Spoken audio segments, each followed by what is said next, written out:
serbisyo nga way giatrasan, pangalagad nga adunay integridad. The People's Governor in Action. Si People's Governor Baricuatro nituno sa DepEd cash incentives alang sa Sibera o palarong pambansa athletes na nakakuha og medalya. Governor Pam nakitagbo sa sektor sa mga person with disability. Ang gobernador na minaw sa mga concerns sa PWD o gilantaw ang mga programa nga makatabang sa ilang sektor. Si Governor Pam nangulupod sa Provincial Health Board meeting gituki ang pagpalambo pagyud sa healthcare services sa lalawigan sa Sugbo.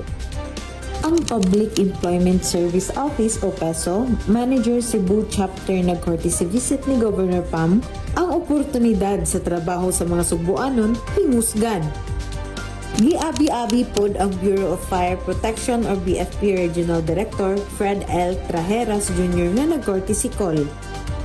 Gobernador nga naglantaw sa seguridad, nagpangga ug nagpakabana ako si Ana Comiso, kini ang The People's Governor in Action.